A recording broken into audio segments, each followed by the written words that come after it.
Welcome everyone to our Marilyn Monroe Symposium. On their first evening together 4 years before they married, Arthur Miller encouraged Marilyn Monroe to pursue a career on the stage. It was something she never forgot. Marilyn Monroe and Arthur Miller together represent a wider narrative that is the story of America's struggle with its social conscience and its fading dream.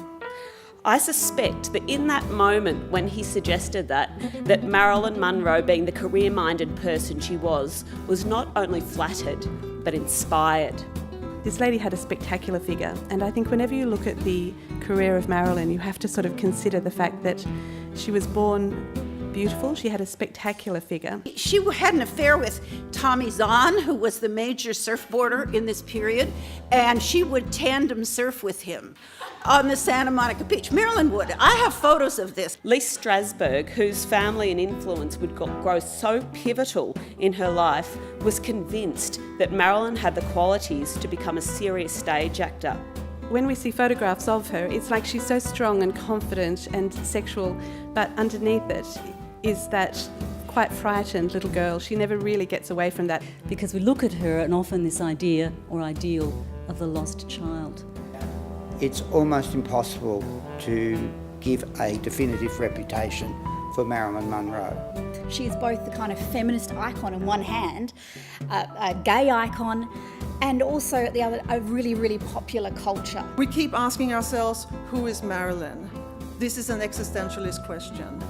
The truth is, as Arthur Miller's plays and autobiographical writing tell us, that this is a question that cannot be easily answered about any of us at any given time. We're passive sometimes, we're active other times, and most of the times, frankly, we're invisible. I'd like to consider, how would Marilyn deal with this kind of situation now? I think that's a really interesting idea to speculate about. Would she take selfies? Most likely. Would she use a selfie stick? I don't know.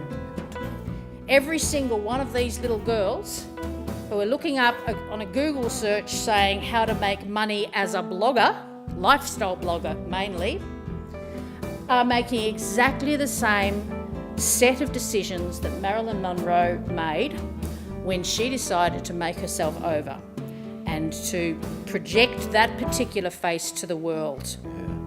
So she has this amazing persona that we've heard about in many ways.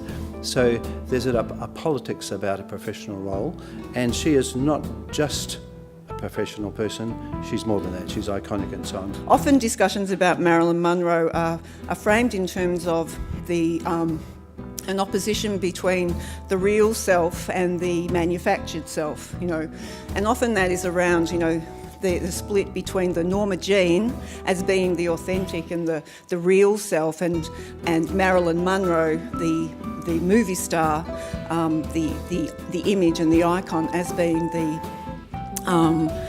inauthentic or the manufactured, the constructed self. In summary, if I think about affective performance theory, it's the affective edge in Michelle's morphing. We always see Michelle and we see Marilyn too. They're both co-present, and I think that's what a lot of these biopics don't pull off. To me, these two pictures demonstrated somebody who has quite consciously, with or without assistance, probably with assistance, created a persona. And she's created a persona for a very particular purpose. She's created it to market it. She was such a successful pin-up model that there was a bit of a joke going around that Marilyn would look good in anything, even a potato sack.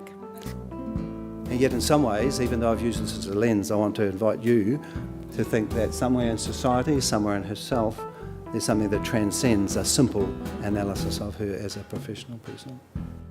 What I'm saying about Marilyn Monroe is both culturally and legally, she's a story which is going on all the time.